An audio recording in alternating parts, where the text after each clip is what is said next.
Bonne soirée, merci d'être venu.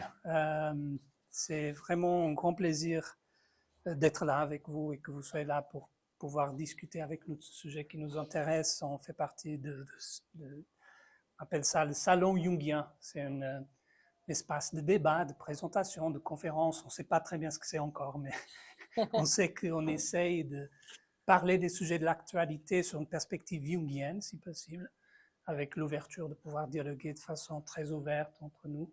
Il y a ici quelques personnes qui ont participé à l'organisation. Il y a Dragana qui est un peu le pilier du salon jungien, c'est de sa tête que ça sort. Dragana Favre qui travaille en cabinet privé. Moi, je m'appelle Miguel Duarte, je suis psychiatre, je travaille en cabinet privé aussi avec une petite fonction aux HEG. Nicolas Oscar Lampos, qui fait partie aussi de l'organisation, et Daniel, psychiatre en cabinet privé aussi. Et Daniel Pires Martins, qui n'est pas là aujourd'hui, il n'a pas pu être là, qui est aussi psychiatre, qui travaille aussi en cabinet privé, nous tous formés dans la psychologie analytique en parallèle de nos études psychodynamiques générales.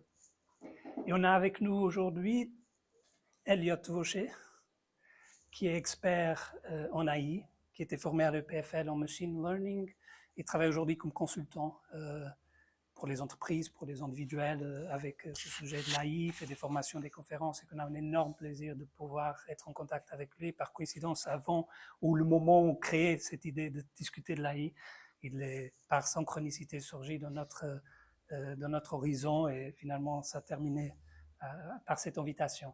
Donc, très bien, Dragana, je pense, sera la première à présenter ce soir avec un thème sur l'enfant robot. Dragana travaille en cabinet privé, très intéressée au sujet jungien et au sujet de l'intelligence artificielle. Elle appartient aussi à l'Association internationale d'études jungiens, fait partie du Board of Directors, c'est juste. Il y a une conférence bientôt, donc vous êtes invités aussi. Donc merci beaucoup de soutenir ce groupe, Dragana, de nous motiver à le faire. C'est vraiment un énorme plaisir d'être là. Si ce n'était pas de toi, on ne serait pas là. Donc merci beaucoup pour ça. Et je te laisse la parole pour la présentation que j'ai très hâte d'entendre. Merci. Merci beaucoup, Miguel, ça me touche énormément. Et c'est en fait aussi, je dois répondre en disant merci à vous, que vous avez vraiment très rapidement, tout de suite accepté l'idée et se lancer. Donc, en général, juste d'autres mots avant que je me lance de ce thème super intéressant, je trouve. Le salon jungien, c'était un peu l'idée que Jung a dit que la première partie de vie ou le matin de vie, c'est pour la formation et le renforcement de l'ego, et la deuxième partie, ou après-midi de la vie, c'est pour le développement de soi. Et nous sommes un peu commencé à être un peu dans la période de lunch, période postprandiale, et je pense qu'on a un peu bougé un peu vers le soi, vers l'idée de tout ce qu'on a appris, ce qu'on échange, ce qu'on a un plaisir d'être ensemble, d'un peu partager avec les autres. Parce que l'idée aussi de ne pas être seul et d'être partie de ce monde. À la fin, c'est l'idée d'individuation, d'être la meilleure version de nous-mêmes, de ce monde ici.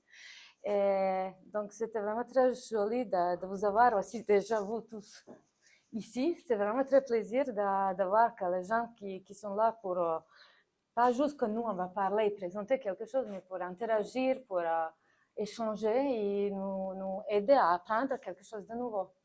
Donc, je suis vraiment très contente. Et moi, je commence avec l'idée, on a discuté quel thème on va présenter. La dernière fois, on a parlé de la guerre. Cette fois, on se lance dans l'intelligence artificielle, un thème on peut aimer, pas aimer, être technophile, technophobe, mais on ne peut pas négliger. C'est déjà là et ça existe là. Et c'est un peu spoiler pour après, est-ce que c'est la partie d'inconscient collectif? Mais clairement, elle est partie d'inconscient collectif, mais on peut aller un peu plus en détail.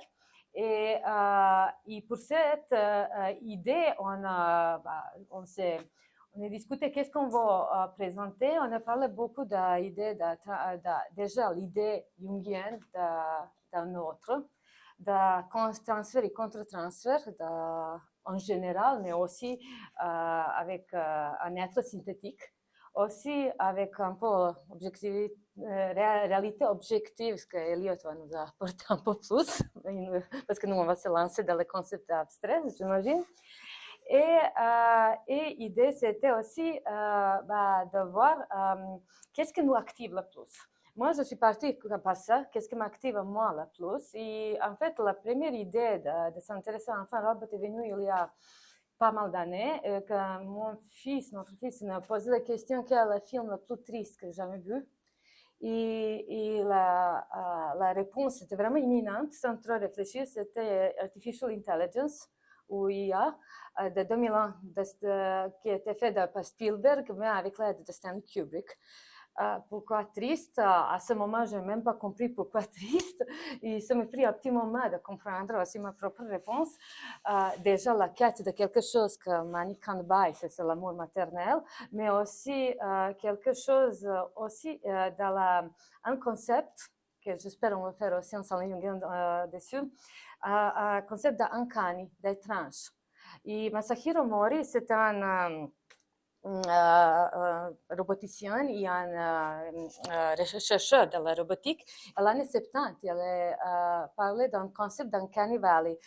Ça veut dire qu'on veut faire un robot qui est humanoïde ou androïde, on l'a fait pour avoir un rapport, une relation avec ce robot. Il doit être un peu plus similaire à nous.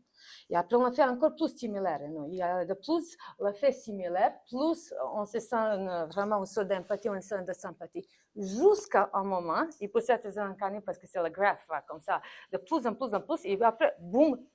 Et ça, c'est un moment que tout à coup, il est tellement similaire, mais il y a quelque chose qui est étrange, quelque chose qui est bizarre, qu'on n'arrive pas à supporter.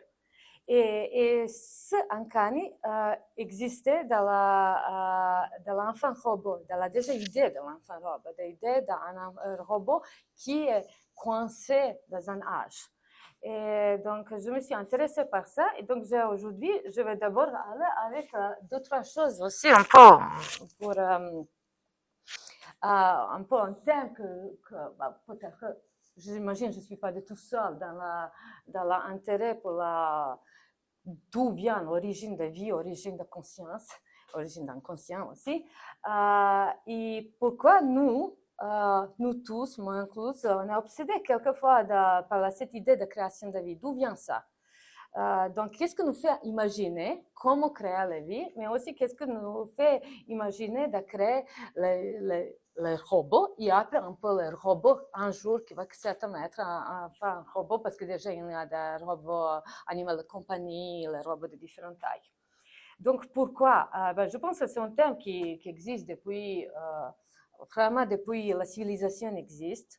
C'est déjà Aristote qui a parlé des premiers moteurs immobiles.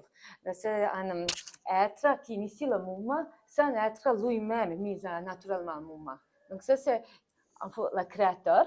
Mais pour lui, c'était quelqu'un qui nous a créé, en fait, à partir duquel nous on est créé, mais aussi notre finalité, dans quelle direction on va. Donc, il y a une sorte de cet ouroboros dans ce cercle qu'on est créé par quelqu'un qui n'est pas créé, et on va créer quelque chose, nous, qui en fait n'est pas être créé par nous. Un petit peu d'oxymoron, mais aussi une chose qui a été reprise après de la philosophie pas mal de temps. Descartes est un peu allé dans l'autre direction, tous ces, vraiment, faire des études plus, toutes ces dualités qu'il est un petit peu utilisées et surutilisées.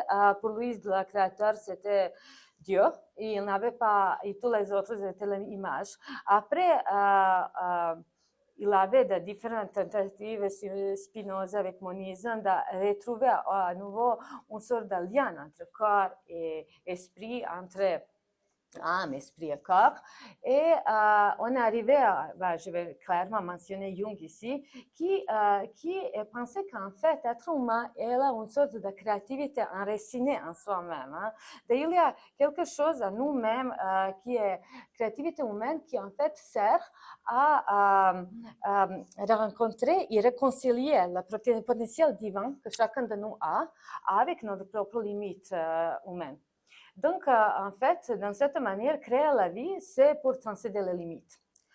Mais créer des livres, transcender les limites, ça paraît super bien, utopique et génial, mais en réalité, on est aussi être humain avec tous nos complexes, qu'on va mentionner un peu plus, et ça veut dire aussi qu'on est être qui aime aussi contrôler et ne pas être contrôlé. Donc, la grande question de quelle mesure notre envie de créer la vie est en fait de comprendre comment la vie se crée pour pouvoir dominer ce processus et pour pouvoir ne pas tomber dans la piège d'être nous-mêmes à répétition contrôlée par un autre. Ce qui, à nouveau, revient à la concept d'altérité. Qu'est-ce que c'est un autre? Et à la fin, il y a toujours un autre, et dans quelle mesure, et après on va aller dans toute la philosophie, mais je pense que pour un salon jungienne, déjà la question de spiritualité et de notre lien avec l'autre, à nous-mêmes. Mais après, on peut aussi, c'est un petit peu lancé dans cette histoire de toute une expansion, plus qu'on veut savoir, cette curiosité qui est géniale, mais qui est quelquefois un peu trop vite. Et se pose la question, est-ce qu'il a, pour ceux qui sont un peu plus proches de Jung, dans quelle mesure on est possédé par animus, par cette force d'expansion, une force de guerre et de vouloir encore plus, est-ce qu'on est en fait tombé dans le piège d'un simple complexe d'Édipe où on va juste détrôner notre père? On va en fait être juste meilleur que lui et à la fin prendre sa place. Après, on peut se poser la question, est-ce qu'on est ça, Sonu Chandelsani a beaucoup pensé le rôle de Sonu Chandelsani, c'est celui qui a traduit le livre rouge et le livre noir pour ceux qui sont intéressés à Jung. Donc, a idée qu'en fait, AI et intelligence artificielle est en fait un processus alchimique où les données sont en fait remplacées, données remplacent en fait les archétypes. Ils sont sorte d'archétypes numériques. Et pour lui, comme pour quelques autres post-jungiens, par exemple Samuel, ce qui dit que l'intelligence artificielle, c'est juste une extension de notre psyché. Donc, il y a beaucoup, évidemment, de mouvements dans cette idée. Il y a, donc, est-ce qu'il y a aussi alchimie qui est en fait un être qui dans l'obscurité cherche en fait tout le temps en lumière, qui dans quelque chose qui est totalement inconnu, veut juste comprendre et pas plus. Et à la fin, on peut se poser la question dans quelle mesure, en fait, on veut juste, d'une certaine manière, tricher, cheat, un peu raccourcir le processus. En fait, quelque chose qui naturellement doit venir de notre propre évolution et aller plus vite, on va en sorte de pas un peu très accélérer afin de comprendre quelque chose qui peut-être n'est pas de la bonne temporalité. Donc, tout ça sont les questions que maintenant j'ai un peu, il y a énormément d'autres questions que j'ai juste un peu choisi de passer par ça. Est-ce que c'est le processus inévitable? Est-ce que c'est une sorte aussi d'une idéalisation meilleure de nous? Clairement, il faut voir ça depuis différentes perspectives, mais surtout depuis la perspective d'être humain avec tous les complexes qu'il a. Donc, je ne vais pas aller trop en détail avec ça parce que ça prendrait beaucoup de temps, mais juste qu'être artificiel existe dans la mythologie et dans la pensée depuis pas mal de temps, en fait, en tout cas depuis Homère et Iliade. C'est un concept d'automaton. Aussi, il y a Talos, que peut-être Nikos peut après un peu plus parler en détail. Mais moi, j'ai ici fait un lien, un groupation, un groupement. Ici, à côté gauche, ce sont les êtres de mythologie ou des histoires qui sont sans conscience. Donc, qui sont un peu sorte d'argile qui est réveillée et qui juste fait n'importe quoi. Ou de l'autre côté, les êtres qui sont en fait réussi à avoir accès à une conscience et assez souvent à une moralité. Donc, je pense que dans ces deux, juste les deux qui sont assez intéressants de mentionner, au côté avec la conscience, égalité, qui est aussi dans la mythe de Pygmalion, qui est une sorte d'idéalisation de la beauté, une sorte de meilleur être dans ce féminin, une sorte d'idéalisation d'anima qui est fait, mais qui aussi arrive à avoir aussi une force divine. Mais d'un autre côté, je pense qu'il est encore plus intéressant le golem de la mythologie juive. Golem, en fait, signifie un embryon. Et ce qui est très intéressant, c'est un garçon qui a gravé le mot Emet, qui signifie vérité. Et une fois qu'elle est grandie, et je trouve ça très intéressant parce qu'on parle d'enfant aujourd'hui, une fois grandi, elle est devenue trop forte, trop puissante et trop néfaste. Et l'unique manière de l'anéantir, c'était de lui enlever la lettre E, que je trouve assez marrant hein, quand on parle d'informatique, non? Et pour rester avec Met, et Met qui signifie mort.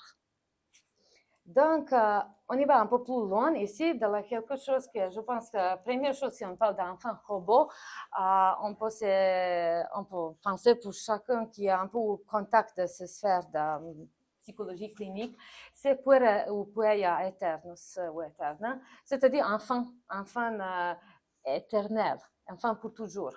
Enfant éternel est en fait un être archétypal qui ne peut pas grandir, qui refuse de grandir, qui est tellement jeune, mais aussi il est figé dans cette temporalité. Et ça va assez bien avec le concept d'enfant robot, où enfant robot est quelqu'un qui est conçu d'être tout le temps jeune, qui est conçu de tout le temps avoir un certain âge pour répondre aux besoins des parents qui ont perdu un enfant, qui ne peuvent pas avoir un enfant, qui ont peur d'être quittés par un enfant.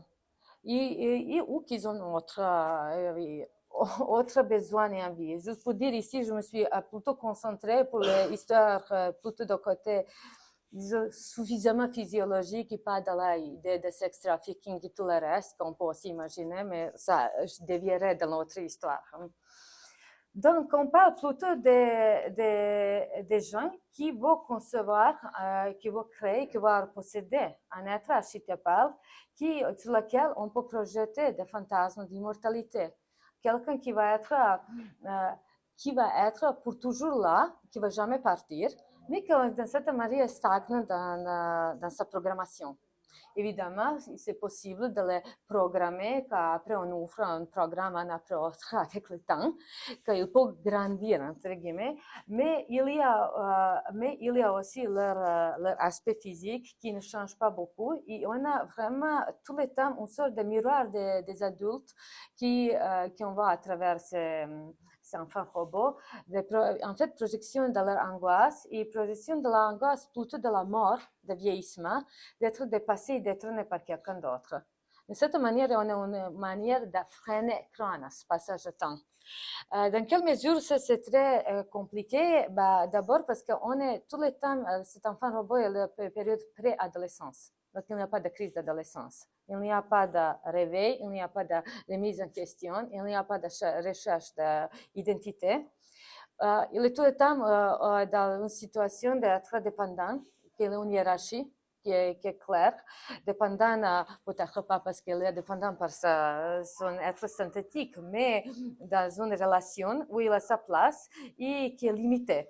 Et aussi, il y a un aspect que Jung parle beaucoup de puera eternus, c'est ludus puerorum, c'est partie joviale d'enfant, enfant qui joue, enfant qui est là pour quelquefois donner le plaisir et joie à la vie, de légèreté et empathie aux parents.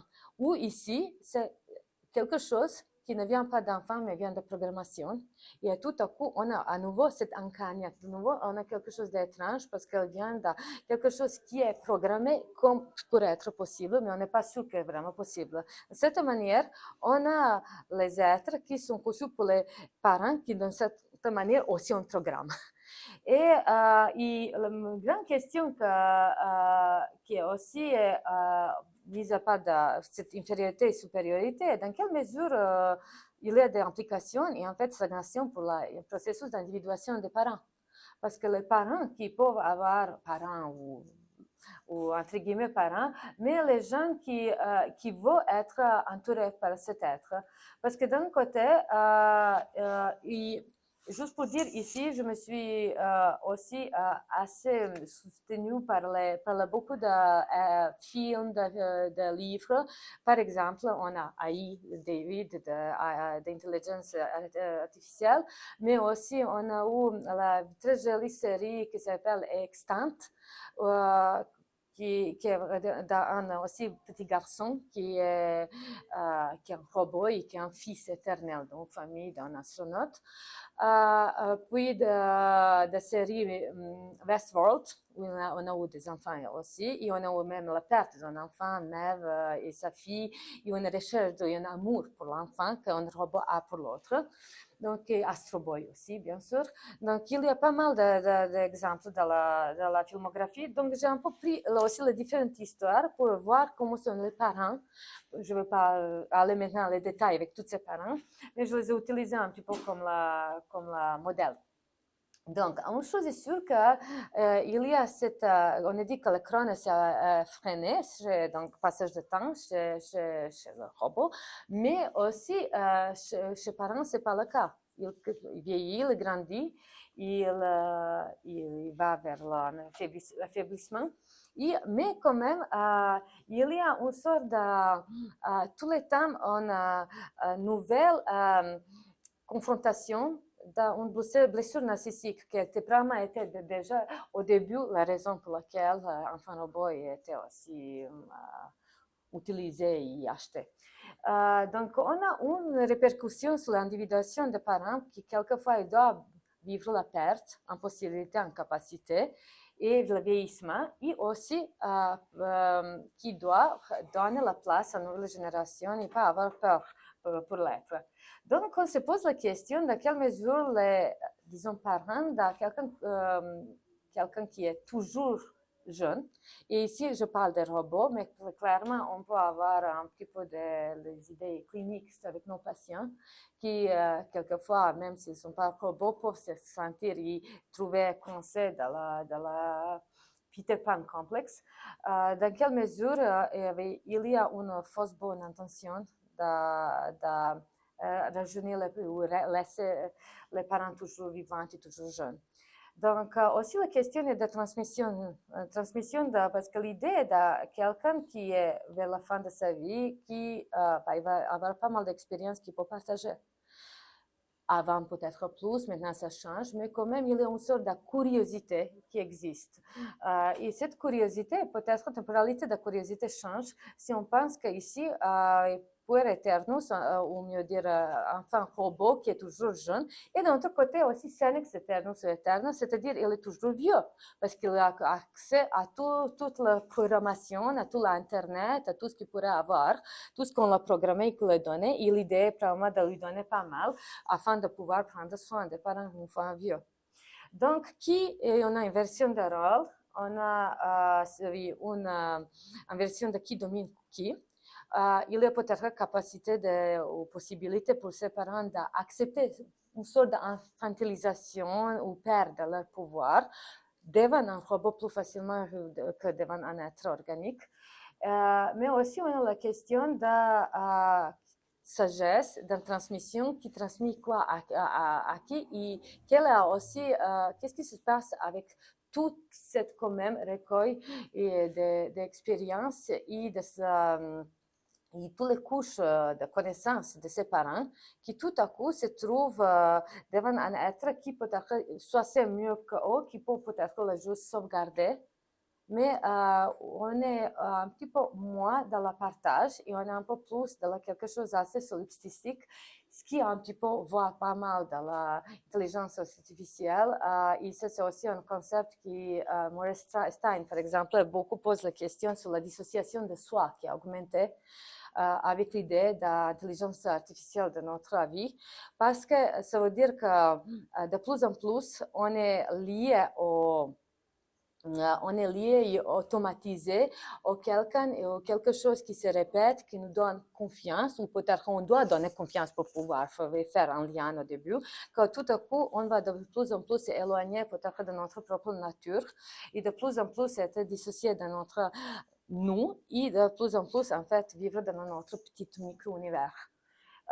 Donc, après, je me suis posé la question, OK, il n'est pas vraiment puer eternus parce que, oui, il ne grandit pas, mais il est programmé. Il n'est pas vraiment senex eternus parce qu'à nouveau, il a une limite qu'on peut donner de cette expérience. Est-ce qu'elle est divin? Est-ce qu'elle en fait c'est autre? Oui, c'est enfant divin, il est connu dans beaucoup de contes de fées, de mythologie. Enfant divin, c'est celui qui est symbole de renouvellement, de pureté, d'espoir. C'est celui, c'est assez souvent dans les histoires, c'est le bébé trouvé avec les parents inconnus, mais assez souvent on comprend que c'est Dieu, avec passe beaucoup de péripéties, et à la fin trouve sa propre mission et sa propre place, il fait une grande transformation afin de pouvoir se reconnecter avec soi-même et avec le monde. Mais ici, on a une sorte d'idéalisation de création, donc peut-être que c'est assez divin, mais quand même qui est remplaçable, ce qui n'est pas si divin. Si on n'aime pas un robot, bah on peut le juste remplacer et faire un nouvel update ou une nouvelle version.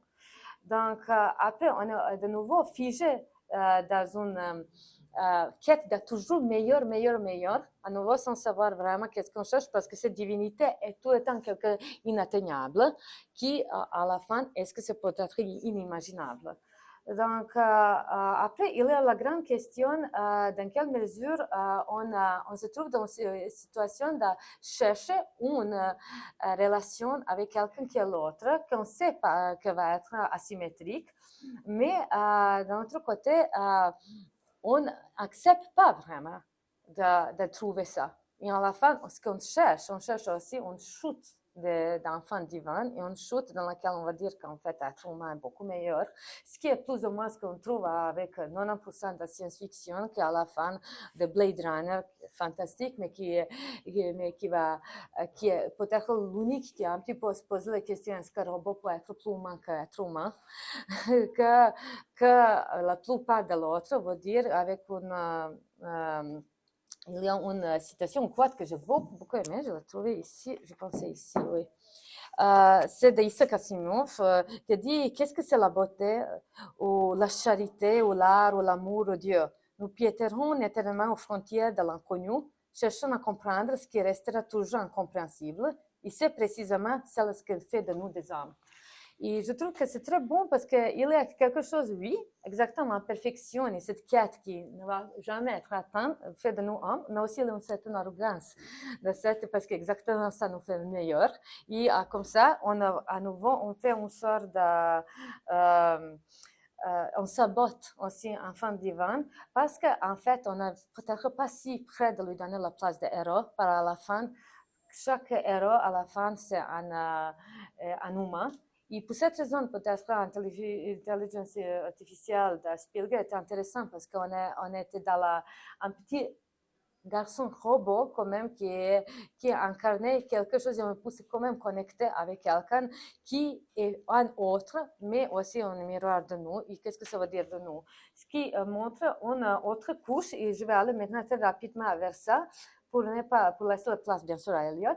Et ça, c'est que je ne vais pas aller de la transfert, parce que transfert, quand on se voit avec un patient, tout ça, ce que le patient, dans la relation thérapeutique, qui est projeté sur nous. Mais contre-transfert est quelque chose d'autre que la psychothérapeute projette. Qu'est-ce qui parle de l'homme inconscient profond, individuel, mais aussi collectif, qui s'active.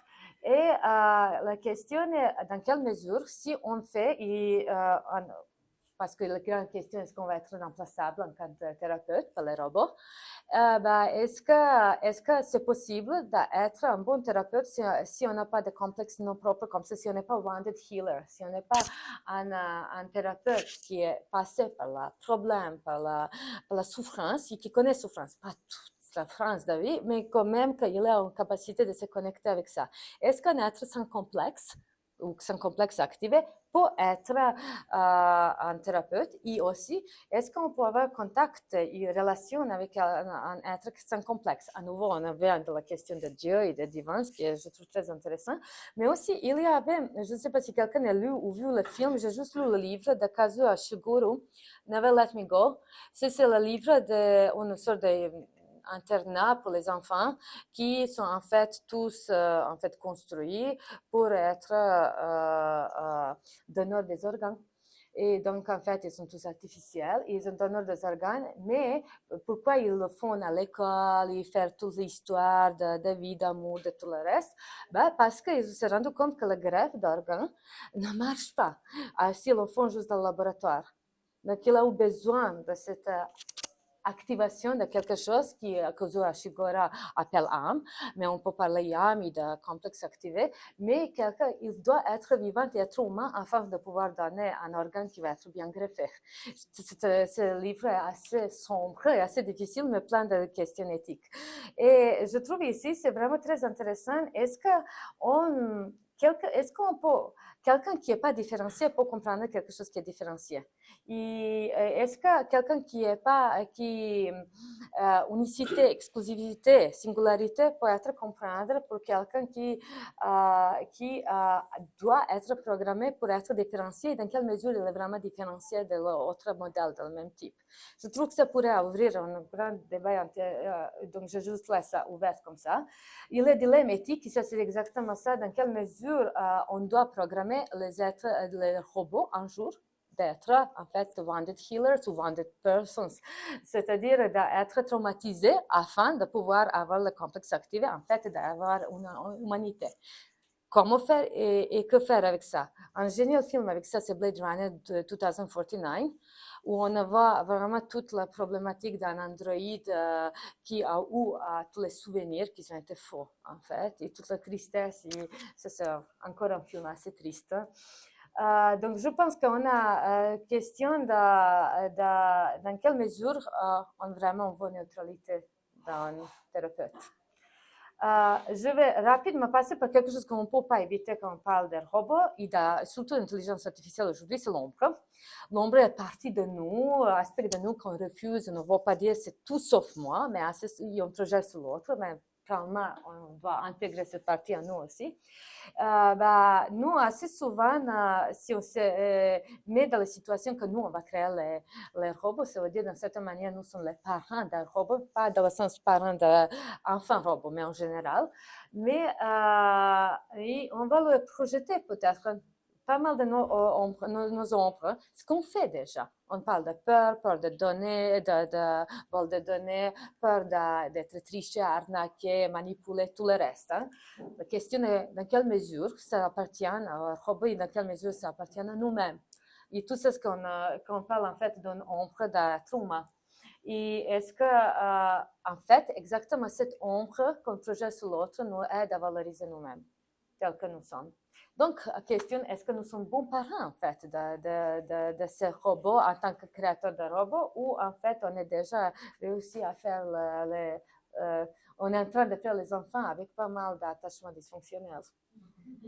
Et après, on se touche aussi avec quelque chose de très, très similaire et rapide. C'est Trickster, c'est Fripon divin, c'est la partie de Mercurius, Hermès. C'est un archétype assez intéressant de la conte de fées, de la mythologie et de la psychologie jungienne. C'est une figure qui est très ambiguë, qui est créative, qui est destructeur, qui est jovial, qui donne beaucoup de vie, mais aussi qui prend beaucoup de vie. Hein.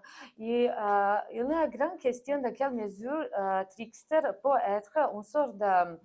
à nouveau, quelque chose qu'on projette sur l'autre, parce qu'ici, l'intelligence artificielle, comme il va parler pas mal, il y a des bénéfices, il y a des dangers, il y a des biens, il y a des risques. À nouveau, je ne suis pas sûre dans quelle mesure nous sommes les tricksters dans cette histoire. Et nous sommes ceux, en fait, qu'on utilise, parce que l'idée de surveiller, en fait, vient de nous. La taille, c'est un robot en 2016 qui était raciste, il est venu parce qu'il s'inspirait de nous. Hein. Donc, dans le livre de Liu Cixin, en fait, de Problème à trois corps, il y a toutes les questions d'être humain. Et comment on peut aider, comment on peut soutenir l'être humain. Et nous sommes être humain, c'est OK, de nouveau, c'est humain et tout le reste, mais de nouveau, qu'est-ce que ça veut dire pour notre programmation d'un robot?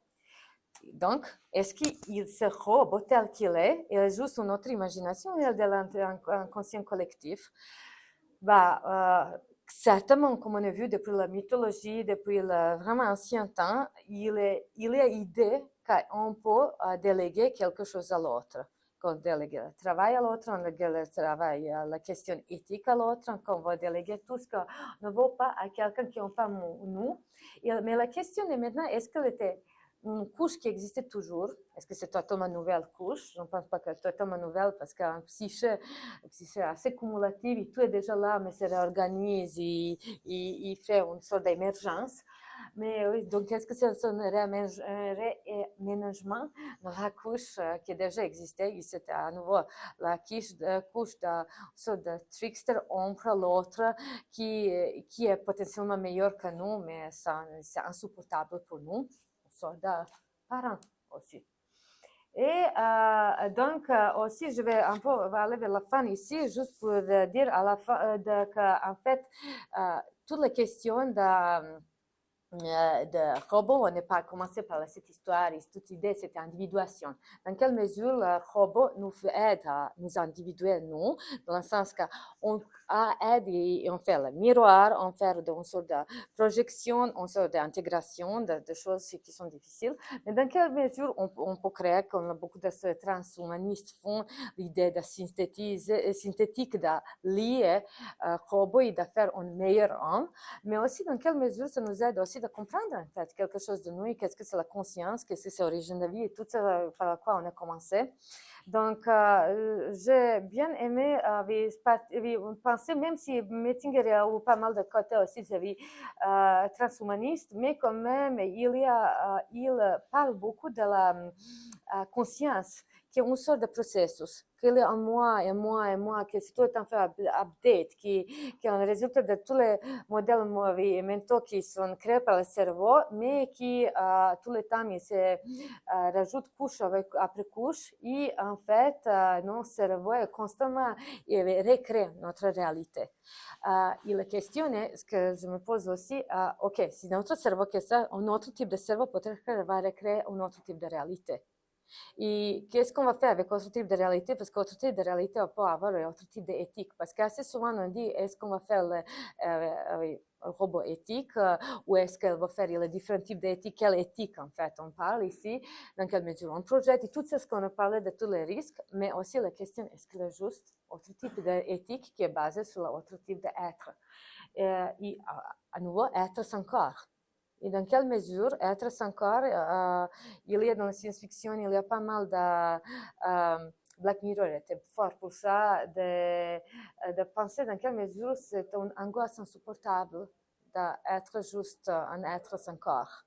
Et dans quelle mesure on peut être vraiment downloadé, et dans quelle mesure on va aussi avoir nos limitations dans le monde des robots, de l'intelligence artificielle, dans quelle mesure ça nous fait une dissociation pour soi. Je ne vais pas aller trop dans le détail, une grande question de la confiance qui est quand même basée sur ça, mais je veux juste poser quelques questions que vous pouvez retenir pour vous, pour le débat après et après durant le talk d'Eliot. Et ça, c'est la question exactement de temporalité de pouvoir, de curiosité, de où est l'inconscient, mais aussi les choses de créativité. Noam Chomsky dit que créativité humaine, doit avoir intention, il doit avoir sens. On doit aller quelque part. Finalité, dans quelle mesure c'est quelque chose qui est aussi possible, et dans quelle mesure aussi ce que Lacan disait, qu'il y a trois realms de psyché, il y a imaginaire, symbolique et réel. Ici, on a une intrusion de la symbolique. Et par exemple, Zizek se pose beaucoup de questions combien cette intrusion de subjectif en fait aussi une aliénation et dans quelque manière elle va nous faire aussi de perdre contact avec soi-même, surtout si on ne gère pas bien cette confiance avec l'autre. Et donc la question, comment dire, que je vous laisse avec, est en fait quel aspect de tout ça, ce qu'on a mentionné, ce qu'on n'a pas mentionné, active quelque chose en vous. Quand on dit intelligence artificielle, qu'est-ce que fait peur? Qu'est-ce que ça active? Qu'est-ce que surtout pas oui tout de suite? Parce qu'il y a quelque chose qui, pas juste pour parler d'intelligence artificielle, pas pour partager ici, mais ça veut dire quelque chose de nous-mêmes aussi. Et je pense que c'est vraiment très important qu'on se pose la question avant de juger, de savoir qu'est-ce qu'il y a à nous. Voilà. Merci beaucoup et je passe à Eliot.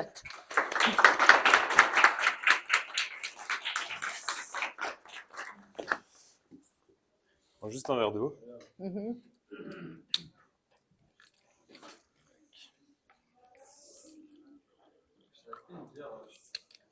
Alors, je la boirai après.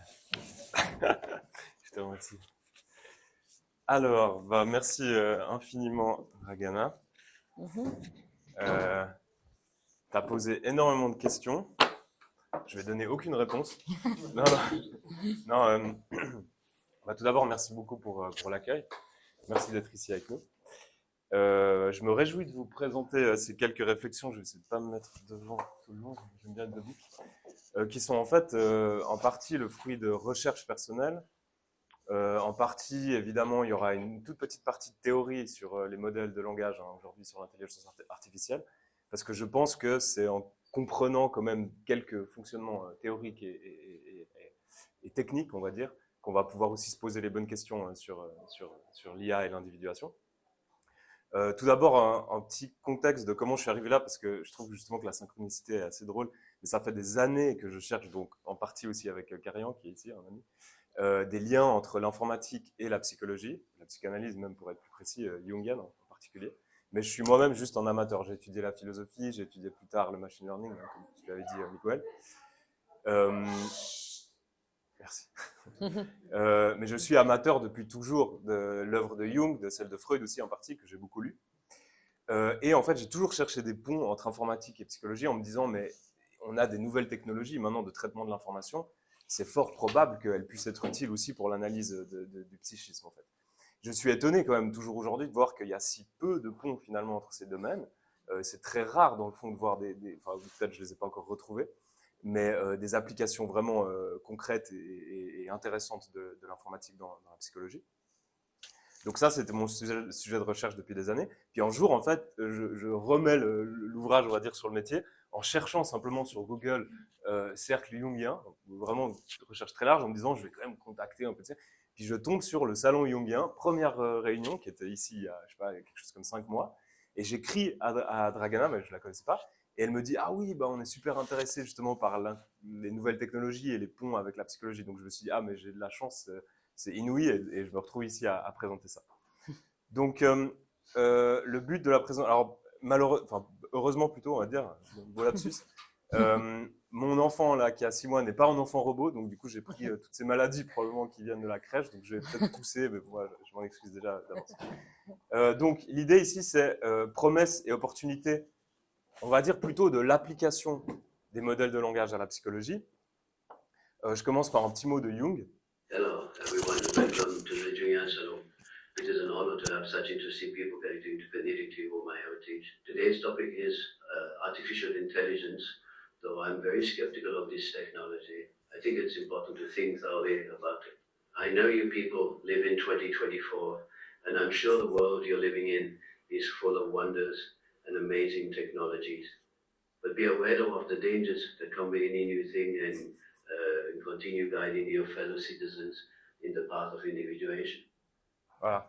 Donc ça, c'est vraiment 100% généré par intelligence artificielle. J'ai simplement trouvé donc une interview de Jung où j'ai copié sa voix, cloné la voix, puis ensuite donné un texte qui correspondait à cette petite invitation. Voilà, c'était un petit mot pour sourire. Vous pouvez donc cloner la voix de Jung et vous faire lire des histoires si vous voulez pour vous endormir, ou la voix de n'importe qui d'autre d'ailleurs. Donc mon hypothèse de travail, et là on va rentrer tout de suite dans la partie entre guillemets technique.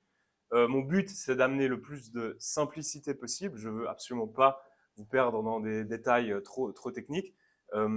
S'il y a la moindre question, s'il y a la moindre remarque, n'hésitez pas. Vraiment le but c'est d'essayer d'amener progressivement une compréhension de ça. On va parler évidemment de modèles de langage, donc juste pour simplifier, ChatGPT, GPT, etc., Claude, etc., tous ces modèles-là, c'est ce qu'on appelle des modèles de langage. Donc ils ont appris, entre guillemets, à parler le langage naturel, et ensuite, ils vont nous donner des réponses quand on va les prompter. Alors, mon hypothèse de travail, c'est que... Ah oui, alors du coup, on voit rien, c'est très bien. Mais mon hypothèse de travail, c'est que à partir du moment où on a transformé en langage naturel, c'est le processus qu'on doit faire pour stimuler ces modèles, si on veut, qu'on a transformé le langage humain dans des vecteurs, on l'a mathématisé, c'est vraiment ça qui se passe, on prend le langage humain, on le mathématise. Ce qui va se passer, c'est qu'on va avoir réussi à encoder dans le fond des relations de sens. Donc c'est pour ça que ces modèles de langage sont capables de vous générer du texte qui semble vraiment très probable et très bien écrit, c'est qu'en fait, il a compris quelles étaient les relations de sens dans le langage français, anglais ou n'importe quelle autre langue. Il a compris quel mot, en fait, cohabitait le mieux, on va dire, avec le mot voisin. Et c'est pour ça que mon hypothèse, c'est qu'on vectorise le langage humain, on encode des relations de sens, ça c'est ce qui se passe véritablement, et on arrive peut-être, c'est une hypothèse de travail que je vous propose ce soir, à cristalliser dans le fond des liens symboliques. Donc, on arrive peut-être à prendre en screenshot, on va dire en snapshot, de l'inconscient collectif humain à l'intérieur d'un langage. C'est vraiment une hypothèse que je suggère. Ah oui, bah voilà, en fait, il est là, le dernier morceau. Donc, un modèle de langage est une machine à capturer en temps T de la topologie dans le langage naturel. Donc, c'est vraiment ça qui se passe. On prend tous les textes d'Internet, on les donne à des machines et à des ordinateurs très puissants qui calculent en fait la proximité des mots les uns avec les autres dans le langage et qui ensuite, à partir du moment où ils ont compris la proximité, sont capables de reproduire du langage. Donc, il y a de fortes chances qu'en faisant ça, on ait engrammé, si vous voulez, des connexions qui sont celles que tous les humains font en fait dans leur langue. C'est pour ça que ces modèles, ils sont très bons pour créer des choses qui sont un peu des platitudes, dans un sens, ou des lieux communs, du moins. Parce qu'en fait, c'est les lieux communs de notre pensée. Peut-on retrouver des morceaux de ce qu'on pourrait appeler donc en inconscient collectif à travers ça? Et puis, bon, alors je vous donne pas forcément, là, j'aurai le lien peut-être, je vous enverrai les slides si vous voulez aller voir. Mais c'est le lien d'une conversation que j'ai eue donc avec ChatGPT, où je lui ai dit, OK, sais-tu ce que c'est l'inconscient collectif? Oui. Donne-moi une définition. Est-il possible qu'un modèle de langage, en apprenant à parler une langue naturelle, ait en fait finalement accès à une forme d'inconscient collectif? Oui, c'est une hypothèse intéressante. Et après, je lui dis, mais donne-moi des pistes pour essayer finalement de provoquer cet inconscient collectif. Et ce modèle est capable de me dire, bah oui, pose-moi des questions, par exemple, sur le mythe du héros. Et ma réponse, dans le fond, elle va te montrer ce qui est le lieu commun le plus humain, finalement, sur le mythe du héros. Donc en fait, en faisant ça, on pourrait déjà en fait tester finalement quelles sont les réponses les plus probables que l'humanité en fait a engrammées dans ces modèles. Typiquement, les images que tu avais, Dragana Soferer, sont produites par des IA. Bah, peut-être que ces images représentaient déjà assez bien ce que la moyenne humaine, entre guillemets, va imaginer quand on lui dit mythologie et robotique. Donc, c'est peut-être des outils déjà là qui donnent des pistes thérapeutiques. Alors là, on va juste essayer de faire retracer un tout petit peu l'histoire de cette intelligence artificielle. Comme je vous ai dit là, je vous ai juste présenté mon hypothèse. Maintenant, j'aimerais quand même un tout petit peu vous expliquer comment ça marche concrètement. Donc, les modèles de langage, ça représente qu'une toute petite partie de l'intelligence artificielle. Il y a la robotique, il y a la vision assistée par ordinateur, il y a il y a un univers, il y a un champ très large en fait de l'intelligence artificielle. Et les modèles de langage, c'est qu'un tout petit champ. Par contre, et c'est ça qui est très intéressant, je pense aussi 2023-2024, c'est que c'est le champ peut-être qu'on n'a pas anticipé être le plus révolutionnaire, mais en 2023, quand OpenAI a montré en fait, au monde entier ce que ces modèles de langage étaient capables de faire, bah, il s'avère que c'est par ces modèles de langage que l'intelligence artificielle a regagné ses lettres de noblesse. Donc, ce que j'entends par là, c'est qu'on pensait que c'était plutôt en robotique, que c'était plutôt peut-être en vision assistée par ordinateur qu'on allait avoir les plus grandes percées en intelligence artificielle. Puis non, en fait, c'est à travers le langage. Ça aussi, c'est peut-être intéressant parce que le langage, c'est quoi pour les humains? Est-ce que c'est notre protocole naturel? C'est notre code à nous, finalement, le langage. L'histoire remonte quand même déjà à 56, hein, juste pour dire. Ça, c'est la petite équipe du Dartmouth Summer Research Project en AI. Donc, il y a ici certaines des sommités, donc Claude Shannon, Marvin Minsky est quelque part, mais je ne le reconnais même pas en fait, peut-être tout en haut à gauche, je crois, qui sont les gens qui ont fondé finalement les premières recherches en intelligence artificielle. Et Claude Shannon en particulier, donc ici sur son tricycle, enfin sur son monocycle, a écrit déjà en 48 un paper de recherche qui s'appelle A Mathematical Theory of Communication. Donc, pour l'anecdote, Shannon, il travaillait dans les laboratoires Bell, qui étaient à l'époque ceux qui fournissaient finalement les systèmes de télégraphie, donc de communication. Puis lui, son travail de recherche, c'était quand même de faire gagner de l'argent à Bell, donc équivalent, on va dire aujourd'hui, je sais pas, Sunrise, Salt, Swisscom, faire gagner de l'argent à Bell, en fait, en pouvant prédire le mot suivant dans une conversation, qui était à l'époque transmise par télégraphe. Bah, si on arrivait à prédire le mot suivant avec une certaine probabilité, on économisait en tant que fournisseur finalement des lignes électriques, on économisait, si vous voulez, des nombres de caractères, parce qu'en fait, on le prédisait, puis on disait, OK, ben là, il n'y a même pas besoin qu'on l'écrive et qu'on le transmette, parce qu'on a réussi à le prédire. Et donc, c'est pour ça qu'il a commencé à faire ses études sur le langage et sur la statistique du langage. Et dans ce texte, déjà en 48, pour dire la vision qu'il avait, il a émis cette idée que, en si on tirait par hasard dans le langage, dans l'anglais en fait, si on tirait par hasard dans la langue anglaise, des suites de lettres qui étaient très probables à se retrouver dans la langue anglaise, on disait, ah bah regardez en fait ces 3 lettres, donc je sais pas, E, C et T par exemple, c'est les plus fréquentes qu'on trouve dans le langage anglais. Si on les tire par hasard, ces lettres, mais selon leur répartition statistique, on arrive à reproduire du texte qui ressemble presque à de l'anglais, qui ressemble presque à du langage réel. Et c'est pour dire, dans les années 50, en fait, c'est déjà l'hypothèse théorique qu'on applique aujourd'hui dans les modèles de langage. C'est juste des statistiques appliquées à la langue. Il y avait déjà un linguiste américain qui avait en fait anticipé ça aussi dans les années 50 en disant « You shall know a word by the company it keeps ». Donc lui, il avait déjà cette intuition qu'en fait, si on regardait dans l'ensemble d'une langue quels étaient les mots les plus proches, finalement, on pouvait comprendre le sens d'un mot. Et pour faire un peu de chauvinisme, en fait, Ferdinand de Saussure, un linguiste genevois, avait déjà anticipé ça en 1890, puisque dans ses éléments de linguistique, il disait « Toute langue doit être appréhendée comme un système dans lequel chacun des éléments n'est définissable que par les relations d'équivalence ou d'opposition qu'il entretient avec les autres. » Donc l'intuition théorique et linguistique, elle est déjà là au XIXe siècle. Comment fonctionne finalement l'entraînement? Là, c'est vraiment les 2 slides les plus techniques. Je voulais juste vous montrer ça parce que je pense que c'est important de mentionner cette idée. On prend tout Internet, donc c'est simple, on prend tous les textes d'Internet, tout confondu, les pages de blog, le web, les réseaux sociaux, Wikipédia, tout ce que vous voulez. On le transforme en objets mathématiques, des vecteurs en fait. Finalement, les vecteurs, c'est juste une représentation mathématique des mots. Et ensuite, tout à la fin, quand le modèle a appris à savoir en fait quels mots étaient les plus proches des autres dans le langage naturel, tout à la fin, on va aligner ces modèles avec des humains qui vont poser des questions à ces modèles et classifier les réponses en disant ça c'est une bonne réponse, ça c'est une mauvaise réponse, ça c'est une bonne réponse, ça c'est pas éthique, t'as pas le droit de le dire, ça c'est raciste, ça c'est homophobe, ce que vous voulez. Et en fait, on va ensuite aligner ces modèles avec des humains qui donnent des feedbacks. Donc vraiment, c'est ça la chaîne en entier. Et là, il y a un très bon exemple de qu'est-ce que ça veut dire d'avoir transformé des mots en objets mathématiques. Ça vous donne alors ici, c'est une représentation évidemment ultra simplifiée, mais vous avez par exemple le mot Allemagne. Donc à la fin, quand le modèle il a appris le langage, c'est exactement comme ça que lui il se représente les mots. Il y a le mot, par exemple, Allemagne. Ici, il y a le mot Japon. Ici, il y a le mot bratwurst sushi. Et en fait, vous pouvez faire des opérations mathématiques sur les mots. Si vous prenez le mot Allemagne et que vous additionnez le mot sushi et que vous enlevez Japon, vous tombez plus ou moins sur le mot bratwurst. Donc bon, c'est un exemple en plus super nul en fait, comme ça. Mais l'idée, c'est que la bratwurst est à l'Allemagne ce que le sushi est au Japon, c'est-à-dire dans l'inconscient collectif, justement, la représentation un peu de la nourriture iconique du pays. Et en fait, c'est vraiment comme ça que ça marche. Donc, un modèle de langage, il fait vraiment des opérations mathématiques sur les mots en se disant « Ah, il m'a dit ça, c'est très proche de ça, donc je vais lui servir ça. » On voit ici donc une représentation, c'est pas une représentation très explicite, pardon. Normalement, il y avait une vidéo.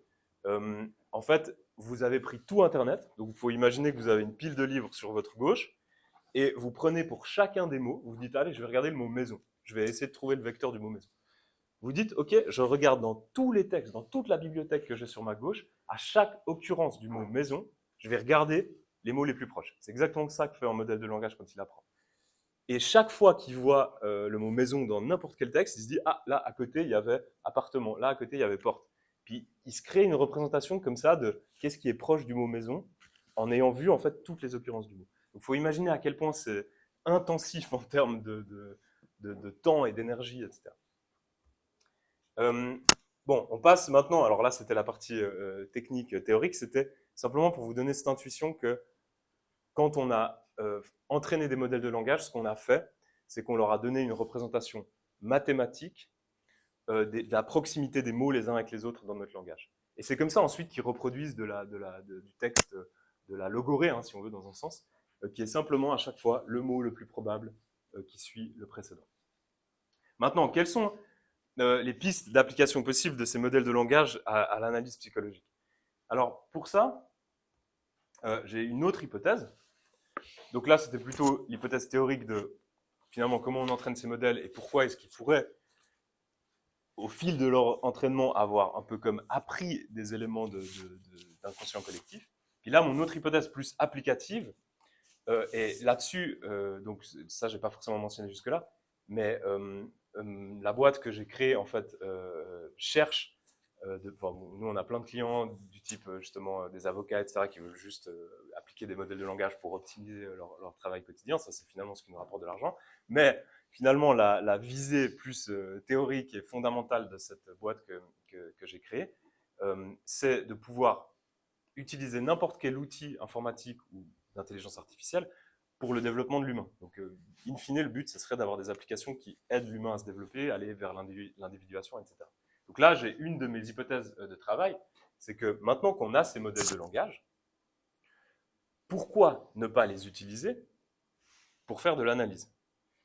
Je le dis juste comme ça, de but en blanc. Pourquoi ne pas utiliser des modèles qui sont capables de tirer des relations de sens dans des textes existants pour faire de l'analyse? Qu'est-ce qu'on a comme données à disposition? En plus de ça, on a toutes les données que tous les utilisateurs ont en fait glanées sur des sites comme Google, Facebook, n'importe quel site informatique, qui représentent en fait une masse d'informations que vous avez sur chacun de vous à disposition. Donc l'idée, c'est pourquoi ne pas maintenant commencer à faire un peu cette fusion entre tous les points de données qui existent sur vous et des outils qui sont capables de tirer du sens de ces points de données. Les modèles de langage, donc LLM, c'est Large Language Model, donc c'est un modèle de langage. Il est capable d'extraire en fait la qualité de la quantité d'infos. Donc on peut chercher vraiment à comprendre des informations sur vous. Mais aussi, on peut travailler sur les pensées, sur les journaux que vous avez écrits. On peut travailler sur des photographies de vous. Typiquement, on peut donner à des modèles de langage votre bibliothèque photographique et lui dire quelle est la personne en fait qui se cache derrière ces photos-là. Tous ces points de données, ils sont interprétables par ces modèles. C'est un bond en avant par rapport à l'approche précédente de l'apprentissage machine qui était axée sur des données quantitatives pour la prédiction. Là, c'est formulé de façon un peu technique. Mais ce que ça veut dire, c'est que avant d'avoir ces modèles de langage en 2023, ce qu'on était capable de faire, grosso modo, c'était regarder un petit peu tout ce que vous avez fait sur Facebook et dire, on anticipe que la personne va, la prochaine action qu'elle va faire, c'est ça. Typiquement, un acte d'achat, vu que le but, c'était la publicité. Mais on prenait en fait toutes les infos sur vous, puis la qualité qu'on était capable d'en extraire, c'était juste est-ce que vous allez consommer ou pas la prochaine publicité qu'on va vous montrer. Mais maintenant, on a des modèles qui sont vraiment capables de comprendre le sens de ce que vous dites, qui sont vraiment capables d'aller chercher en fait le sens de votre comportement.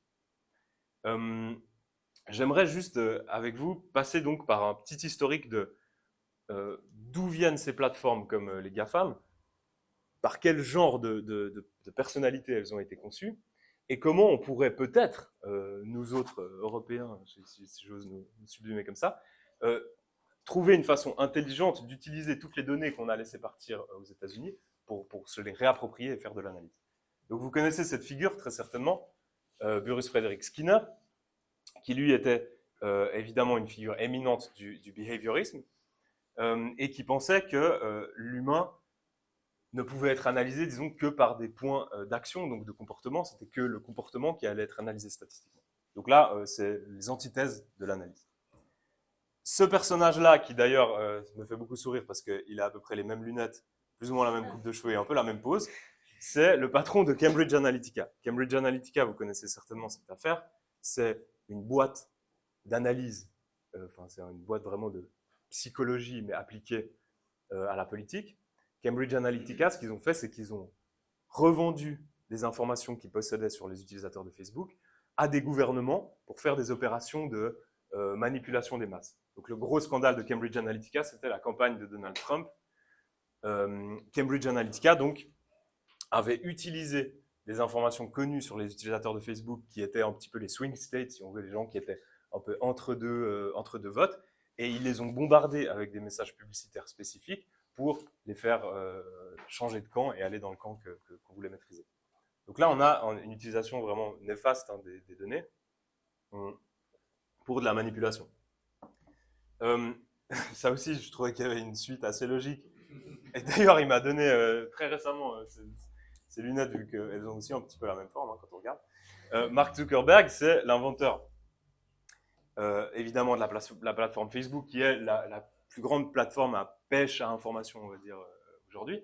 Et puis, je trouvais quand même intéressant de mentionner à des gens qui connaissent vraiment la psychologie, la psychanalyse, etc., que Mark Zuckerberg, il a quand même étudié computer science et psychologie, ça c'est factuel, hein, et il a étudié quand même dans le Johns Hopkins, enfin il a été soutenu, on va dire plutôt, par le Johns Hopkins Center for Talented Youth, qui était un programme dans lequel il y avait aussi Sergey Brin de Google, et ce programme, il a été fondé par un certain Julian Stanley, qui lui-même était le fondateur du Center for Advanced Study on Behavioral Sciences. Donc il y a une filiation vraiment qui va presque de Watson à Zuckerberg, qui n'est pas du tout un hasard. Facebook, c'est quoi? C'est une Skinner box des temps modernes. Qu'est-ce qu'on regarde de vous sur Facebook? Vous avez cliqué like, vous avez regardé une vidéo, vous avez écrit un message, etc. Ça, c'était encore l'époque vraiment début de Facebook, où on ne pouvait pas utiliser des modèles de langage pour vous analyser. Mais maintenant qu'en plus, on est capable de lire vos conversations et de les comprendre, vous imaginez bien tout ce qu'on peut analyser sur vous. Donc c'était ça, en fait, la filiation que je voulais montrer, c'est que ce n'est pas un hasard si on se retrouve aujourd'hui avec des machines à capturer de l'information sur vous. Le but étant peut-être que ces points de données qui de toute façon existent sur vous, on pourrait peut-être les détourner et les réutiliser à des fins, en fait, cette fois, d'analyse et donc processus d'individuation, développement de soi, plutôt que discours publicitaire et commercial. Si ça vous intéresse, il y a vraiment tout en historique de ça qui a été très bien relaté d'ailleurs par Vance Packard, l'utilisation en fait de la psychanalyse dans le marketing. Donc ça date pas d'hier, hein, l'utilisation vraiment de ces formes d'analyse comportementale pour driver vraiment des processus d'achat ou des votes politiques. Le plus connu évidemment c'est Edward Bernays, le neveu de Freud, qui en fait avait dans les années donc 1920-30 avait appliqué finalement toutes les théories de son oncle au marketing. On appelle d'ailleurs Edward Bernays le père des relations publiques. Donc, je vous laisse imaginer l'historique des relations publiques quand le père, c'est quelqu'un qui a détourné Freud pour vendre des cigarettes.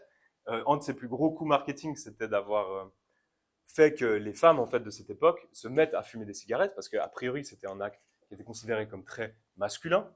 Et le détournement en fait, publicitaire qui a super bien marché, c'était de dire, bah, libérez-vous finalement. Vous êtes vous aussi libre en fait de maîtriser votre propre vie, d'avoir cette action en fait très virile pour l'époque, et donc fumer des cigarettes. Là, ce qui est assez marrant dans cette pub, c'est qu'en plus le discours publicitaire, c'est quand même the shadow which pursues us all, donc l'ombre qui nous suit tous, et puis c'est la tentation, hein, l'ombre qui nous suit, et pour ne pas être soumis à la tentation, bah, allez-y, prenez une cigarette. Discours assez bien. Il y a un autre exemple super de la psychanalyse appliquée à la publicité. Donc le contexte, c'est quoi? C'est que dans les années 50, on utilisait beaucoup de recherche marketing qui étaient statistiques. Donc on allait faire des questions d'utilisateurs, on allait faire des market surveys, comme on les appelle aussi aujourd'hui, puis on allait prendre tous nos consommateurs, on leur posait des questions qui étaient très statistiques, très voilà, en leur disant voilà pourquoi vous consommez ça, ça, ça. Puis on n'arrivait jamais à comprendre l'envers du décor, en fait, l'inconscient vraiment qui parlait. Et dans ces années 40-50, il y a plein de cabinets de psychanalystes publicitaires qui ont commencé à émerger, qui eux, en fait, au contraire, utilisaient vraiment des interviews qualitatives où ils essayaient de plonger au plus près, en fait, de l'inconscient des consommateurs. Et cet exemple-là, bah, moi, c'est celui dont je me souviens tout le temps. Swan's Down, c'était le mix, en fait, que vous prépariez juste en mettant de l'eau, un œuf, vous mélangez le truc, ça vous faisait un gâteau. C'était très à la mode dans les années 40. Et puis, en moment, Swan's Down, donc là, c'est encore la version précédente, il faut ajouter des œufs. Et en moment, cette marque, elle modifie sa recette et elle enlève carrément le fait de devoir ajouter un œuf. En gros, on n'a même plus besoin d'ajouter un œuf. Il suffit juste de mettre de l'eau, on mélange et ça fait un gâteau. Et puis, ils voient leur vente chuter. Ils se disent, mais c'est quand même étrange, on a encore simplifié la recette. Puis, ils font plein de market surveys, donc vraiment quantitatifs, statistiques. Puis, ils ne trouvent pas le problème parce que tout le monde leur dit, ouais, bah, votre recette, elle est incroyable. Donc, ça s'adressait surtout à la ménagère, à l'époque, okay, qui faisait ses crêpes à la maison, ses gâteaux à la maison. Et puis, toutes leur disent, mais en fait, la recette, elle est super, ça me prend maintenant 5 minutes alors que ça m'en prenait 20 avant. Et donc, ils ne comprennent pas pourquoi les ménagères n'achètent plus le produit. Et là, rentre ce genre de cabinet de psychanalystes du marketing qui font des entretiens beaucoup plus avancés et beaucoup plus qualitatifs et qui se rendent compte que la figure, en fait, de la ménagère, ce qu'elle cherche en faisant ce gâteau-là, c'est à faire plaisir à son mari, Donc quand il rentre à la maison, bah, le gâteau doit être prêt, elle doit montrer qu'elle a travaillé, etc. Donc ils se disent, ah mais en fait, le problème de ça c'est quoi? C'est qu'elle a même plus l'impression d'être une bonne ménagère, parce qu'elle fait tellement peu qu'en fait elle se sent même plus en train de faire son rôle de je prépare ça pour mon mari. Et donc ils se disent, ah ben attendez, on va changer la recette, on va la re-rendre un peu plus compliquée, donc en rajoutant un process, et boum, ça marche de nouveau, les ventes redécollent. Donc c'est vraiment un exemple de comment appliquer la psychanalyse au discours marketing et publicitaire. Il y a quand même des projets qui vont dans ce sens. Donc moi je disais, ok, on ne fait pas, aujourd'hui on n'utilise pas toutes ces données qui existent sur nous pour faire de la psychanalyse alors qu'on devrait. Il y a quand même des projets qui existent, donc il y a par exemple un certain Apply Magic Sauce, qui est bien nommé, de l'université de Cambridge, donc le département de psychologie, où en fait vous allez fournir vos données Facebook, vos données Twitter, ça existait encore à l'époque de Twitter, vos données LinkedIn, et ensuite on va vous faire comme une sorte de Myers-Briggs, on va faire une sorte de test de profilage psychologique, et on va vous donner une sorte de MBT, disons, de qui vous êtes. Donc ça existe quand même, ce genre de projet. Mais ça, c'était pré-modèle de langage, donc c'était encore avant l'époque du modèle de langage. Donc ça peut exister. D'ailleurs, je précise ici qu'il faut savoir que toutes ces données qui existent sur vous, sur Google, sur Facebook, sur n'importe lequel de ces providers, vous pouvez à tout moment les downloader, les extraire. Vous allez voir que vous allez obtenir en fait des gigaoctets vraiment de données sur vous. À quoi ça ressemble? Imaginez vos recherches Google depuis 10 ans, elles y sont toutes. Donc, toutes vos recherches Google depuis 10 ans existent. Tous vos points de données sur Facebook existent. D'ailleurs, à ce titre, important de savoir, typiquement une application comme Tinder, donc ça c'est une certaine Jessica Pidou, qui est une chercheuse à l'université de Lausanne, d'où j'avais écouté la thèse parce qu'elle travaille spécifiquement là-dessus, qui avait soulevé ces problèmes-là.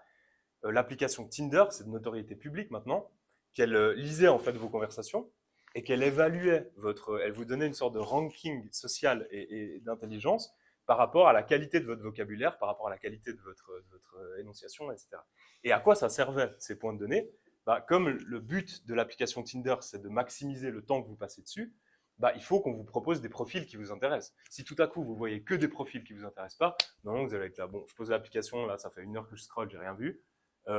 Donc pourquoi est-ce qu'on essaie d'avoir ces points de données sur vous? Parce que l'algorithme de Tinder cherche à vous proposer des personnes qui sont de votre rang social, socio-culturel, intellectuel, etc. Mais c'est même plus pervers que ça, et ça me fait presque la peine de dire tellement c'est vicieux. L'algorithme est biaisé parce qu'en fait, il ne propose pas la même chose à un public féminin ou masculin. Au public féminin, il propose, vu que le biais en fait est de nouveau un peu engrammé dans nos sociétés, il propose plutôt des profils qui sont plus hauts dans les sphères socio-culturelles, et au profil masculin, plutôt des profils qui sont plus bas, parce que statistiquement, ce que Tinder observe, c'est qu'en fait, les femmes vont chercher plus haut que leur statut, et les hommes vont chercher plus bas. Et c'est vraiment de la pure statistique qui est appliquée ensuite à continuer ce genre de biais sociétaux qui sont absolument affreux. Et ça, c'est typiquement le travail de Jessica Pidou, qui a été de vraiment aller creuser vers la boîte Tinder pour pouvoir lire ces algorithmes et voir qu'en fait, c'était effectivement codé dans les applications.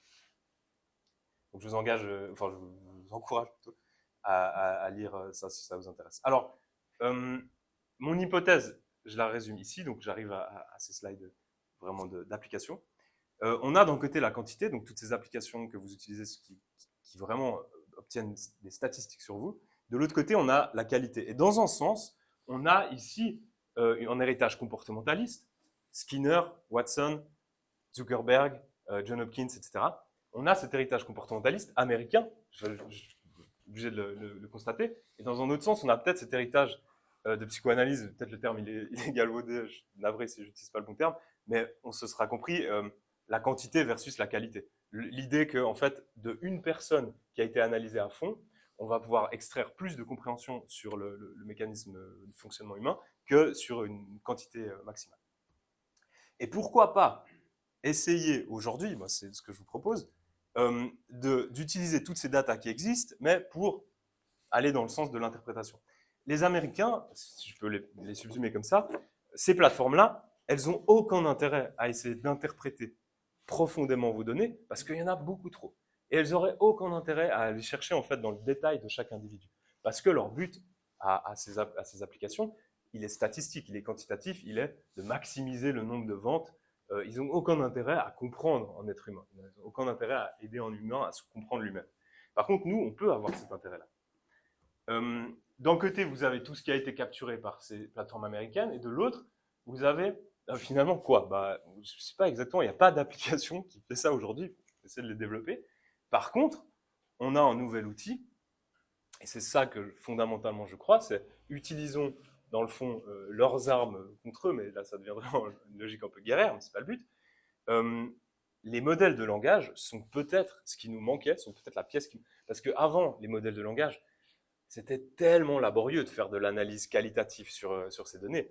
Ce qu'on était capable de faire en Natural Language Processing, donc c'est-à-dire le domaine de l'IA qui a précédé vraiment les modèles de langage, c'était de l'analyse de sentiments. On était capable de dire, je lis ce tweet et je constate qu'il est plutôt positif ou plutôt négatif. Mais ça s'arrêtait à peu près là. Maintenant, on est vraiment capable d'avoir des modèles qui lisent le tweet, qui disent, ah tiens, en lisant ça, je pense que tu es une personne comme ça, de tel bord politique, que tu penses ça, etc. Donc, c'est peut-être ça qui nous manquait. Et maintenant, je vais aller vers des exemples très concrets de l'utilisation de ça. Alors ça, je me suis inspiré pour mon premier exercice. Je me suis inspiré d'un trend, en fait. C'est un trend sur Instagram. Vous pouvez essayer si vous avez Instagram. Qui consiste à dire à ChatGPT, donc vous prenez un screenshot de votre feed, vous avez simplement vos 20 premières photos, vous screenshotez ça, vous le donnez à ChatGPT et vous dites roast, par exemple, détruis mon feed, entre guillemets, c'est ça le terme, roast my feed in one paragraph, détruis mon feed en un paragraphe, c'est très négatif de nouveau, mais voilà. Et ChatGPT va vous répondre en ironisant, et les réponses, elles sont incroyables. Donc vraiment, il y a une qualité de réponse qui est complètement folle. Pour ça que c'est devenu un trend. Et là, du coup, j'ai fait un petit peu ce même exercice, mais avec ma bibliothèque photographique. Donc j'ai juste pris un snapshot, j'ai rien trié, j'ai rien préparé. J'ai vraiment dit, ok, paf, je prends un screenshot de mes photos préférées. Bon. Et je dis, tell me who I am in one paragraph by looking at some of my favorite pictures. Okay. Et la réponse, depuis de ces photos, c'est comme si vous étiez, il semble que vous soyez une personne qui valorise beaucoup les connexions sociales, les expériences partagées, la beauté de la nature, les moments passés entre amis, en famille. Et puis aussi, il y a cet aspect vraiment joueur et créatif de vous qui est suggéré par les photos qui impliquent plutôt de l'expression artistique et puis des rassemblements festifs. Bon, pourquoi pas, c'est pas mal. Après, on peut évidemment toujours essayer de trouver un meilleur échantillon, mais c'est juste pour dire ça marche déjà pas mal. Et surtout, après, je me suis dit, ok, maintenant, imagine que tu es un psychanalyste jungien et dis-moi quels peuvent être les risques psychologiques. Alors, je pense que c'est très mal formulé, voilà, mais c'est un peu naïf, qui peuvent s'appliquer à ce genre de personnalité.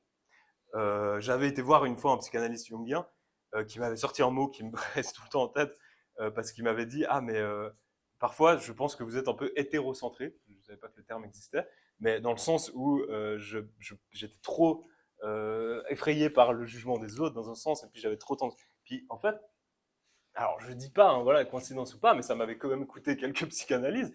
Et il me dit, ok, peut-être que le premier truc qu'il me répond, tu te bases un petit peu trop sur la validation extérieure, et les interactions sociales pour définir ta propre valeur. Ok. Il y a un risque potentiel de perdre ton sens du soi dans le collectif. Intéressant. Et si ces moments partagés sont toujours idéalisés ou si les expériences négatives sont constamment repoussées, il y a des risques que tu ne intègres pas finalement toutes les parties de toi-même qui feraient que ça repartirait dans ton ombre. En fait. Donc, vraiment, les concepts jungiens sont assez bien intégrés. Et puis, il me donne quand même en plus une sorte de petit tips comme ça au passage. Ceci peut créer un challenge sur ton processus d'individuation, un concept central dans la psychologie jungienne, où le but est d'intégrer en fait les différents aspects de sa psyché dans une personnalité mature. Donc, il me semble, mais après voilà, c'est peut-être un biais de validation totale, mais il me semble que un exemple tout bête, tout con, vraiment, c'est pas sorcier. Je prends des photos de ma bibliothèque, je demande juste de faire une sorte de micro-analyse. J'ai quelque chose qui est pas mal. De nouveau, bien sûr, je suis face à des gens dont c'est la spécialité quotidienne de ça, mais j'ai quelque chose qui me semble être pas mal. Qu'est-ce que j'avais en tête comme application potentielle aussi? On va pas faire une analyse entière en utilisant des modèles de langage, bon, ça serait absurde. Mais il y a peut-être toute une partie d'approche, de connaissance du patient dans un premier temps, qui pourrait être accéléré peut-être, qui pourrait être débiaisé dans un sens, si on avait parfois accès à certains de ces points de données et qu'on utilisait peut-être des modèles de langage pour commencer à écrémer, on va dire, un petit peu le travail. Un autre exemple, hein, donc bon là c'est un peu ma psychanalyse en live, mais voilà, ça c'est un peu mes pensées, donc je les écris dans des notes, et puis je dis ok, bah, tell me who I am, donc dis-moi qui je suis en regardant mes pensées. Donc là, il y a déjà un petit peu plus de personnalité finalement. Et là, alors, bon, c'est très flatteur, donc évidemment, je le mets en avant, je me dis, ah oui, bien sûr, c'est moi. Donc il y a évidemment plein de biais de confirmation, mais tes pensées révèlent une réflexion introspective complexe, blablabla. Mais surtout, ce qui m'intéressait ici, c'était qu'il observe une sorte de tension entre les expectations sociales, donc en fait, entre les attentes sociales et ton authenticité. Et ce qui en fait recoupe, mais là du coup les deux ne sont pas du tout liés, c'est vraiment des chats séparés, il n'y a aucun rapport, mais ça recoupe quand même beaucoup ce qu'il y avait dans mes photos. Il y a peut-être une dichotomie entre embrasser des changements radicaux, enfin des positions plutôt radicales, et se confronter avec ses désirs personnels, qui indiquent un conflit entre la personnalité publique et la personnalité privée. Donc on retrouve quand même des patterns qui sont assez similaires. Et là donc ce qui m'a fait de nouveau sourire dans cet exemple-là, c'est qu'à droite, ce que vous avez, c'est une analyse de rêve. Ça, cette fois, c'est Claude, le modèle, qui me l'a fait. Bon, moi, je voulais juste varier, voir s'il y avait des dichotomies ou pas. C'est juste un autre modèle de langage. Mais je lui ai fait analyser un rêve dans lequel il y avait dans mon jardin une... Alors, je le dis comme ça, peut-être que vous avez déjà une pré-analyse. Il y avait dans mon jardin un dragon du Komodo, très effrayant. Donc, c'était le jardin, en plus, de la maison familiale. Et puis, il faisait très peur. Il mangeait les chats, en fait. Hein, donc, c'était pré-Trump, en plus. Et il mangeait les chats. Et du coup, j'avais peur de lui. Et en moment, je veux sortir et il y a un voisin, donc habillé vraiment en blouse blanche, un peu gourou, qui était près du dragon, qui me dit non, mais t'inquiète pas, il n'y a pas de problème, là, ce dragon, il est très sympa et tout. Puis je m'approche, puis je vois que le dragon, en fait, parle, très fluent, comme ça, très sympathique, voilà, c'est un dragon très sympa. Et donc je m'approche, mais quand même, j'ai un doute, j'ai une méfiance, je me dis, je suis pas sûr. Et en fait, je comprends que sous cap, ce dragon est en train d'essayer de séduire et de quand même, en fait, utiliser cette stratégie pour manger quand même les gens. Donc je me dis, ah, il est naïf, ce gourou.